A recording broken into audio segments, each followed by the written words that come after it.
Você que está ligando o seu televisor na TV Master, TV a cabo canal 20 ou nos assistindo no YouTube, não mude de canal. Continue conosco nessa belíssima manhã de quarta-feira, hoje 16 de junho. Hoje celebra-se o Dia da Unidade Nacional. E nós precisamos de orar muito para que haja uma unidade em todos os segmentos da sociedade. Principalmente nesses dias tão turbulentos, tão difíceis, em que nós estamos convivendo com duas crises, crise econômica e crise também na saúde. Precisamos de orar muito pelo nosso presidente, que aliás tem o apoio e a solidariedade de toda a nossa nação, praticamente todo brasileiro está realmente apoiando o presidente Jair Messias Bolsonaro e infelizmente nós vemos que aqueles que lutam e se esforçam para o quanto pior, melhor, estão vendo aí nas manifestações a multidão que realmente aposta e acredita no presidente da República. Continuemos orando pelo nosso presidente, pelos seus assessores, por aqueles que estão realmente solidários com o seu governo e principalmente a sua família, para que sejam guardados, sejam preservados, porque a gente sabe que na última eleição ele sofreu um atentado e por milagre de Deus, por um milagre, ele realmente sobreviveu. E cremos que Deus vai guardá-lo até o fim, quando ele estará renovando o seu governo em 2022.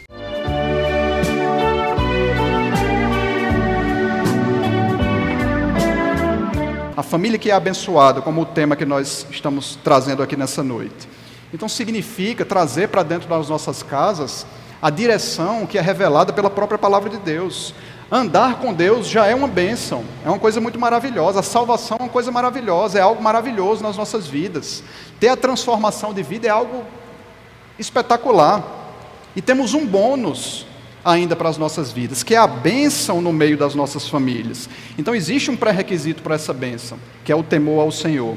Nós vimos que aquele que é o líder do lar, e o texto foca muito na questão do homem, e aqui, meus irmãos, eu sei que há exceções, vale a pena a gente também falar sobre isso, porque eu sei que de casas, que o provedor da casa já partiu para a glória, por exemplo, que aquele que era o líder do lar, de uma hora para outra abandonou a casa. Eu sei que existem mulheres viúvas, eu sei que existem mulheres que sustentam e que precisam se transformar nessa dupla realidade, né? Um pouquinho de pai e mãe e readaptar-se. Mas nesses casos são as exceções que a própria palavra de Deus traz em outras circunstâncias. Mas aqui eu estou falando para o modelo, que é esse modelo de pai, mãe, filhos dentro de uma casa. Existe uma promessa para esse homem, que é o líder do lar, que é o sacerdote do lar. Mas existe também uma promessa para as mães que se esmeram, para as mulheres que se esmeram dentro dessa casa. Então, a bênção no meio das nossas famílias, para aquelas pessoas, para aqueles homens, para aquelas mulheres que temem ao Senhor, que o temor ao Senhor resulta andar nos seus caminhos, andar juntamente com os seus filhos, caminhando, ensinando, exortando, trazendo à tona a realidade da palavra de Deus. Mas nós temos ainda um segundo ponto nessa noite, porque existem frutos dessa bênção para as nossas vidas. Versos 2 e 4 diz o seguinte: você comerá do fruto do seu trabalho, será feliz e tudo irá bem com você. Sua esposa no interior de sua casa será como uma videira frutífera, seus filhos serão como rebentos da oliveira ao redor da sua mesa. Eis como será abençoado o homem que teme ao Senhor. Então o primeiro fruto é um fruto de realização. Você comerá do fruto do seu trabalho. E aqui a gente abre um parêntese. Tem gente que acha que o trabalho é uma maldição. E eu achava isso em algum momento da minha vida. Eu achava que, não olhei lá para Gênesis, né? Do que Deus fez com Adão ali, não esqueci de olhar para Gênesis e assim, não, Deus botou o trabalho no mundo para castigar o homem. Nunca Deus fez isso.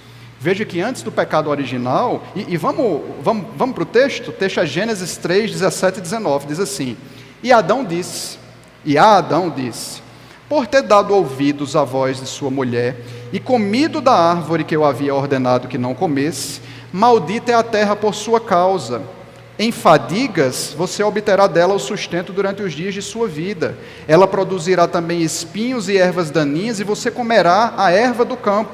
No suor do seu rosto, você comerá o seu pão, até que volte à terra. Pois dela você foi formado, porque você é pó, e ao pó você voltará. Mas antes, Deus já tinha dito a Adão: cuide do jardim, cultive o jardim, seja o administrador do jardim. Então Deus deu a Adão trabalho. Na vida de muitas pessoas, desse que é o líder do lar, muitas pessoas têm um entendimento de que trabalho é uma maldição. E na verdade, em Cristo Jesus, uma nova perspectiva é dada para as nossas vidas em relação à perspectiva de trabalho, porque esse texto aqui, ele vai dar a certeza de que aquele que teme ao Senhor, haverá, de certa forma, uma reversão dos efeitos do pecado sobre o seu trabalho. Então não tem coisa pior do que um líder do lar, do que uma mãe que é insatisfeita com o seu trabalho e chega muitas vezes praguejando o patrão dentro de casa. Isso é uma coisa terrível. Muitas vezes chega falando mal de todas as pessoas, de seus colegas de trabalho. Isso é uma coisa terrível. Eu sei que muitos dos nossos patrões, muitos dos nossos trabalhos, muitas vezes exigem algumas coisas desumanas, antiéticas da nossa parte, mas num padrão geral, a nossa ideia ali, como servos de Deus, é servirmos ao Senhor dentro do nosso trabalho. Então esse homem que é o homem cristão, líder do seu lar, esse sacerdote que teme ao Senhor, ele vai desfrutar de um trabalho em nome do Senhor. E o texto dá uma promessa para ele, porque ele diz assim: você vai comer desses frutos desse trabalho. Deus não disse que ia botar o pãozinho na porta da gente lá todo dia. Então veja que coisa maravilhosa. Envolve espiritualidade o desenvolvimento do meu trabalho. A gente acha que a vida da gente é uma vida desconexa. A gente é assim, o que nós estamos fazendo aqui nessa noite é o nosso momento sagrado. E é um momento sagrado, concordo 100% com isso. Mas a partir do momento que eu boto meu pé ali fora, ou eu entro no ambiente do meu trabalho, ou eu entro no ambiente dos meus estudos, aqui é o local secular. Então aqui eu posso ser como qualquer uma outra pessoa. Não. O texto vai dizer: aquele que teme ao Senhor, ele vai andar nos seus caminhos, Deus vai abençoar ele no meio do seu trabalho, e ele vai trazer os frutos para dentro da sua casa. Vai ser com suor? Vai. Tem dia que a gente chega arrasado dentro de casa. Tem dia que a gente não aguenta levantar nem o dedo midinho da mão, de tão cansado que a gente está. Mas não tem coisa melhor do que a gente chegar na nossa casa e o filho da gente, ou a filha da gente, os filhos da gente olharem para a gente e dizer assim: meu pai é um homem que louva a Deus através do trabalho dele. Minha mãe é uma mulher que louva a Deus através do trabalho dela. A minha casa precisa ser uma casa que louva a Deus no nosso trabalho, através dos nossos esforços, mas acima de tudo, pela capacitação que o próprio Deus nos dá. A minha casa é abençoada através dos mantimentos, e foi Deus que estabeleceu isso. Nós comeremos desses frutos da bênção de Deus sobre as nossas vidas. Então nós vamos desfrutar de um trabalho em nome do Senhor. Então,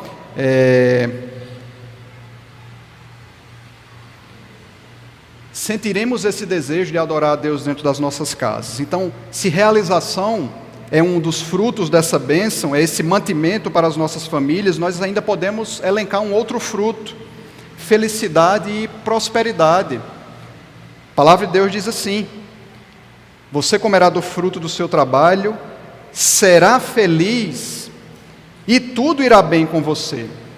Para essa família que teme ao Senhor, uma promessa de felicidade, que é a oração que nós queremos ter para os nossos dias. Para essa família que teme ao Senhor, obrigado, meu irmão, há uma promessa de prosperidade. Não uma promessa de prosperidade como o mundo dá, porque a promessa de prosperidade que o mundo dá é a prosperidade de uma família feliz aos padrões humanos. A promessa de prosperidade que o mundo dá é uma família que é plena, que decreta que vai ter, por exemplo, um carro 0 km, motor 2.0, e vai trocar esse carro todos os anos. Que decreta que ela não pode ter nenhum tipo de adversidade física na vida dela, doença. E a prosperidade bíblica, ela não necessariamente vai estar ligada a esse tipo de coisa. É nós termos a garantia de nós estarmos satisfeitos com o que é necessário para as nossas vidas. Nós fizemos, o pastor Júnior vai lembrar, até porque ele foi um dos preletores lá na nossa igreja, nós fizemos um seminário na nossa igreja, e o seminário era plena satisfação em Deus. E o pastor Júnior, se eu não me engano, o tema do pastor era a satisfação em Deus em meio às dificuldades. Não lembro mais ou menos como era o seu tema, mas o tema dele era um tema difícil. E ele trouxe à tona, né, usado por Deus, essa realidade contrária à realidade do que o mundo prega. O mundo que prega essa prosperidade simplesmente material aos olhos humanos. Nós pregamos uma outra prosperidade. A prosperidade que nós pregamos é a presença do Deus Todo-Poderoso nas nossas vidas. Isso é que é ter uma vida próspera. A prosperidade que nós precisamos pregar é a realidade que nós precisamos ter no meio das nossas casas, de que os nossos filhos estão andando nos caminhos do Senhor. Isso é que é prosperidade, irmãos. Prosperidade dentro da nossa casa é a gente ter o privilégio de que todo dia a gente abre a palavra do Senhor para ler a palavra, e todo dia a gente mastiga esse alimento espiritual maravilhoso. Isso é prosperidade. Prosperidade, você olhar para ver sua filha andando nos caminhos do Senhor, orando, ministrando a palavra, louvando a Deus. Isso é prosperidade. Prosperidade é você olhar para sua mulher, ver ela como uma ajudadora, como uma auxiliadora. Isso é prosperidade dentro de casa. Se as outras coisas vierem, bem, é um plus, é um bônus.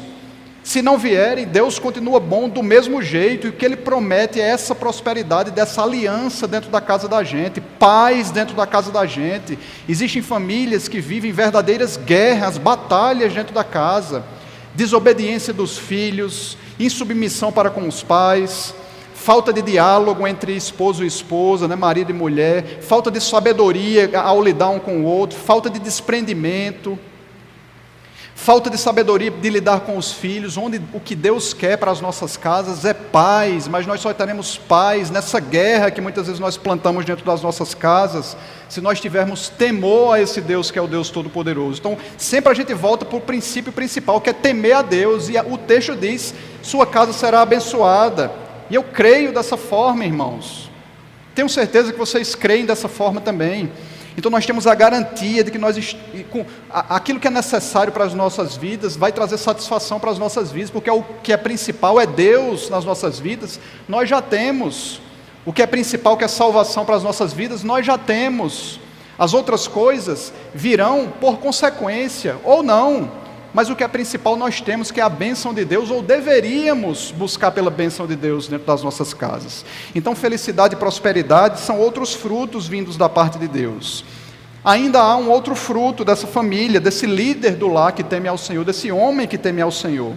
Sua esposa, no interior da sua casa, será como uma videira frutífera. E os estudiosos trazem dois aspectos em relação a essa videira frutífera. Uma delas é que essa mulher é uma mulher produtiva. E ao mesmo tempo, por outro lado, é a bênção na vida daquela mulher de ter filhos. E eu volto às exceções. Tem mulheres que não podem ter filhos. Tem homens que não podem dar um filho para sua esposa. Aprove a Deus, na soberana vontade de Deus, que não houvesse filhos para dentro daquela casa.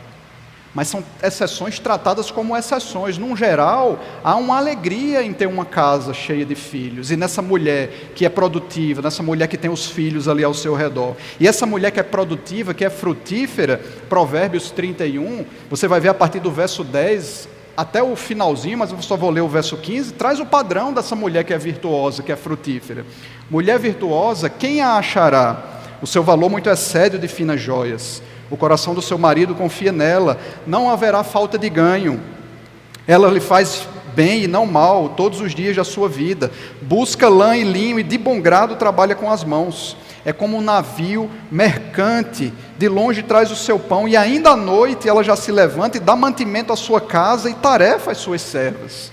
Aquele que teme ao Senhor, aquele homem de Deus que teme ao Senhor, que ora a Deus, que deposita sua confiança em Deus, que ora para que Deus reine dentro da casa dele, ele terá a promessa de uma mulher que é uma mulher frutífera dentro da sua casa. Como ao mesmo tempo, o texto conclui e ele diz assim, eis que será abençoado o homem que teme ao Senhor. Mas ainda não para por aí, porque além da mulher, existe necessariamente a bênção para com os filhos desses que temem ao Senhor, dessa família que teme ao Senhor. O texto diz, finaliza o último verso aí, o verso 4, né? Seus filhos serão como rebentos da oliveira ao redor da sua mesa. Então esses filhos serão prósperos, e volto a dizer, não necessariamente prosperidade material, prosperidade espiritual. Você verá os seus filhos sendo abençoados. Há uma promessa da parte de Deus para isso. Rebentos da oliveira. Então está ligado a vitalidade, crescimento, longevidade. Você vê os filhos dos seus filhos, né? Vê os netos, vê a alegria ali, né? Quem é avô. Essa semana eu escutei, né? Um senhor foi fazer um trabalho lá em casa. Eu fui ajeitar, vou contar aqui a traquinagem que eu fiz, né? Minha porta quebrou e eu digo, vou dar uma de bonzão aqui, vou ajeitar a porta, né? Aí mexi no trinco ali, aí piorei o negócio, sobrou parafuso, pastor, a porta ficou trancada lá, o homem teve que arrombar a porta, foi um desespero. Eu digo, não, depois de ter me estressado, agora eu vou chamar o homem, né, para consertar. Quem sabe, né, tem aquela história. Então vamos chamar o homem ali para consertar a porta. E eu conversava ali, batia um papo com aquele homem, e ele falava, eu já tenho neto, não sei o quê. Aí ele disse assim, olha, meus netos, eu deixo meus netos me enganar, fazer o que quiser comigo. Não sei. Eu sei que ele levou para um outro conceito, mas aquele homem falou com tanto carinho, e era um homem cristão. E ele falou com tanto carinho daqueles netos dele, que eu fiquei muito feliz assim, com aquele conceito, porque eu vejo isso na minha mãe, já perdi meu pai, mas vejo isso no meu sogro, na minha sogra, a alegria em estar ali com os seus filhos. Então há uma promessa para esse homem, essa mulher cristã, de ver os filhos dos filhos, de ver prosperidade, acima de tudo espiritual, de bênção na vida dos filhos, na vida dos netos. Isso é uma alegria, ver aquelas crianças ali ao redor da mesa, desfrutar dessa coisa maravilhosa de que é sentar ali ao redor da mesa. E, irmãos, parece um detalhe isso, é tanto que tem um livro que fala sobre isso, a importância de sentar à mesa para fazer as refeições, fazer isso todos os dias. Por mais que existam os contratempos ali do dia, o menino está mal educado com alguma... Mal educado não, né? Porque senão a gente joga a responsabilidade para a gente, mas o menino está insubmisso com alguma coisa ali, e mesmo assim você está ali, comendo junto com a sua família, desfrutando das conversas, da palavra de Deus naquele ambiente ali da mesa. Isso é maravilhoso e vai marcar a personalidade dos nossos filhos. Então, irmãos, diante de tudo que nós falamos aqui nessa noite, até o verso 4, e nós vamos encerrar agora, no conceito final, nós não temos, irmãos, como desacreditar em tamanha bênção que é prometida para as nossas famílias. Nós não temos e nós não podemos dar esse direito para o nosso coração que é enganoso, de achar que o que está acontecendo com a minha família, se minha família chegou num determinado grau de infelicidade ou de insucesso, acharmos que Deus não tem solução para as nossas famílias. Deus tem uma promessa para as nossas famílias. Deus aqui não está dando exceção. Deus aqui não está dizendo assim, a sua família começou ruim e ela vai continuar ruim. Essa promessa aqui é só para aquela família que começou bem e vai continuar bem. Não, Ele está falando para as famílias. Ele está falando para o homem que teme ao Senhor. Independente das circunstâncias que sua família viva, Deus tem o melhor para a sua família. Esse melhor não necessariamente é prosperidade material, mas acima de tudo é a presença santa. Não há nada melhor do que desfrutar da presença santa de Deus nas nossas vidas. Por mais que a vida, as circunstâncias ao nosso redor estejam todas militando contra a gente, mas a presença de Deus nas nossas vidas é o ponto-cheque principal da felicidade dentro da casa. As pessoas vão se pegar nas mãos umas com as outras, vão caminhar juntas, porque esse Deus sustenta elas, protege o coração delas das setas desse mundo, das aflições desse mundo, das artimanhas, das paixões desse mundo. Essa família precisa lutar por isso. O pai de família não pode baixar a guarda em momento nenhum, ele tem que lutar por essa bênção dentro da sua família. Eis como será abençoado o homem que teme ao Senhor. Então nós dividimos Salmo 128 nessa noite em 3 partes. Existe uma base para essa bênção. A base para essa bênção é andar, é o temor do Senhor, consequentemente andar nos seus caminhos. Existem alguns frutos dessa bênção para as nossas vidas. Nós citamos prosperidade, nós citamos felicidade, nós citamos a questão do trabalho, da esposa, dos filhos. E para nós finalizarmos, existe uma súplica pela extensão dessa bênção na vida de outras pessoas. E o texto diz assim, versos 5 e 6, que o Senhor o abençoe desde Sião, para que você veja a prosperidade de Jerusalém durante os dias de tua vida, e veja os filhos dos teus filhos, paz sobre Israel. Então o Salmo conclui com uma oração. Que oração é essa? A bênção da família sendo estendida para a sociedade. Veja como isso é extremamente importante. Quando Deus cria homem e mulher, Deus cria a família ali. Lá na nossa igreja tem essa temática, a família é a expressão do amor de Deus. Deus criou homem e mulher como uma família, a primeira organização respaldada por alguém superior, e esse alguém não é simplesmente qualquer pessoa, é o Deus Todo-Poderoso, Supremo Senhor de todas as coisas. Ele institui a primeira instituição, que é a família. E a realidade é que, quando a gente olha para a igreja, eu olho daqui de cima, e se vocês vierem aqui para frente também, vocês vão olhar que a igreja que a gente fala, que a gente sabe que, que é a comunidade dos crentes salvos pelo sangue do Cordeiro, mas que aqui compõe os irmãos que fazem parte dessa comunidade local. Quando eu olho aqui, eu vejo uma igreja que é uma unidade, mas ao mesmo tempo eu vejo a subdivisão. A sua família, a sua, dos pastores, dos líderes. É o ajuntamento dessas famílias que vai fazer essa igreja forte. É o ajuntamento dessas famílias que vai fazer essa igreja abençoada. Porque se uma família sofre, está aí o pastor de vocês que vai falar melhor do que eu. Se tem uma igreja, uma família sofrendo, a igreja como um todo sofre ou não? Certeza absoluta. Está ele aí confirmando. Pastor Júnior não é da mesma forma? Certeza absoluta. Quando os pastores olham e sabem que está acontecendo uma coisa grave dentro de uma igreja, eles sabem que a igreja dele, num menor ou num maior grau, dependendo do problema, vai sofrer com aquilo. Por isso que você tem responsabilidade nessa igreja aqui. E não só nessa igreja. Porque se uma família é uma família forte, e as famílias da igreja são famílias fortes, a igreja é uma igreja forte, e essa igreja que é uma igreja forte, abençoa quem? A comunidade. Saqueia o inferno. Busca pessoas do reino das trevas para o reino da luz, são usadas como povo de Deus para trazer novas famílias para dentro da igreja. Começa a aparecer dentro da igreja o pai que se converteu, daqui a pouco foi a mãe, daqui a pouco são os filhos, daqui a pouco está uma alegria no coração dos líderes da igreja, porque todo mundo era do mundão, e de uma hora para outra aquele povo está ali sendo discipulado, participando dos caminhos do Senhor junto com você, e ele é igual a você, porque você sabe que a bênção de Deus atingiu a casa dele a partir de então. Então o Salmo conclui com essa oração de uma bênção na família estendida a toda a comunidade, famílias fortes, igrejas fortes, sociedades impactadas. O mundo de hoje, irmãos, mede o sucesso de uma forma antibíblica. Nós temos o padrão bíblico aqui do sucesso. A sociedade continua com seus valores derretendo, e a igreja cada vez mais, como eu falava anteriormente, tem deixado de ser uma voz ativa e influenciadora. Um pai de família cristão, ele deseja ver esses resultados em sua família. Então a minha oração, irmãos, nessa noite,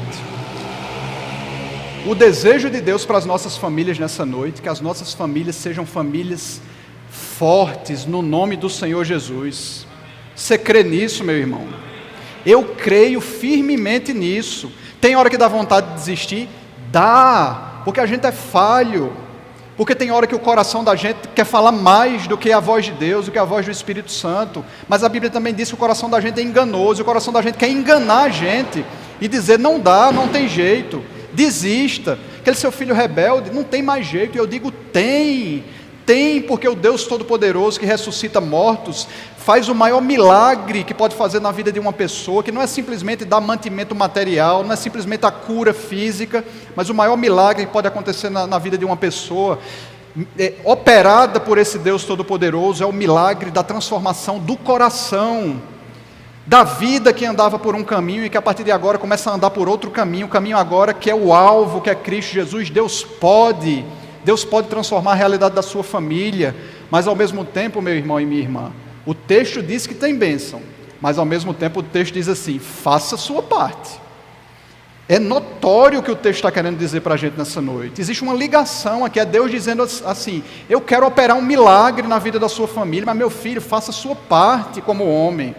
Mulher, faça a sua parte como mulher virtuosa que você precisa ser. Filhos, façam a parte de vocês sendo submissos aos pais de vocês, ajudando eles nesse caminhar cristão, e que a casa da gente, meus irmãos, seja um verdadeiro lugar de adoração, onde Deus encontre verdadeiros adoradores que o adorem em espírito e em verdade.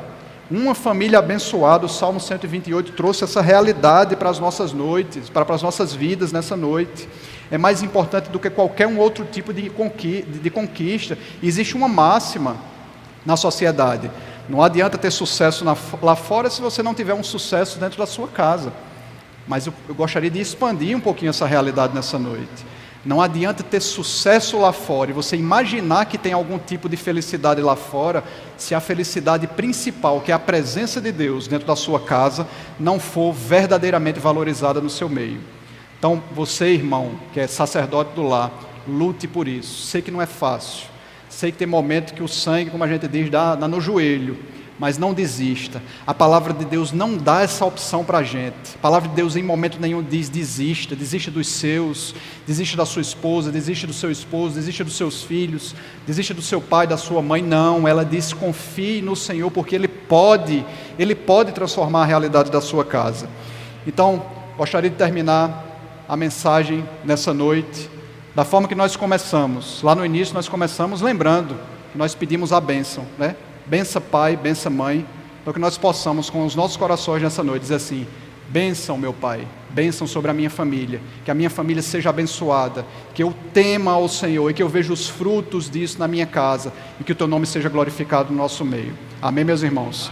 Deus abençoe grandemente. Quero agradecer novamente o convite, muito feliz em estar aqui. Deixo novamente o abraço do nosso pastor da nossa igreja e que essa igreja continue sendo uma igreja forte, que as suas famílias são famílias fortes e que impacte essa sociedade para a honra e para a glória do nosso Deus. Que Deus abençoe a todos, em nome de Jesus. Amanhã você está convidado a ouvir um outro orador que também participou do nosso 21º Simpósio sobre a Família. Eu desejo a todos um dia abençoado, que todos fiquem com Deus e recebam as bênçãos do Pai, do Filho e do Espírito Santo. Amém, amém e amém.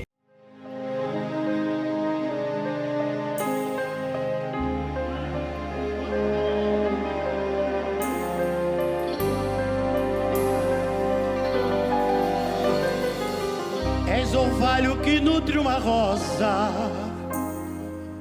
és a rosa que enfeita o jardim, és jardim que ornamenta a campina, és o campo radioso sem fim, és um raio de luz dentre as sombras, és alfombra suave e fiel. És o manto azulado do espaço, és o braço que me une ao céu, és o sonho ideal da poesia, que irradia na rima do verso, na cantora do meu dia a dia, o segredo total do universo.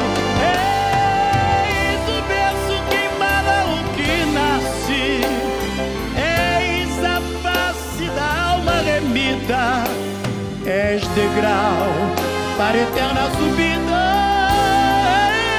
és a vida, meu Deus, és a vida.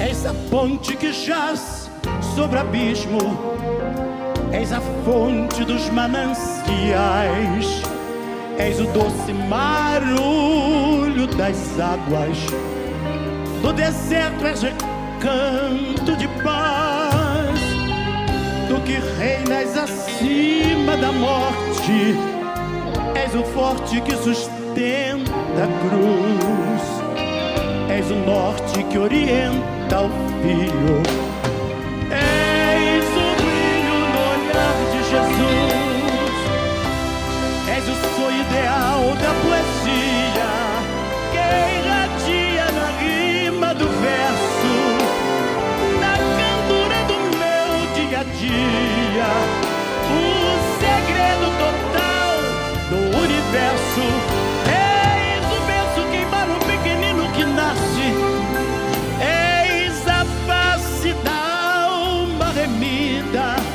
és degrau para a eterna subida, és a vida, meu Deus.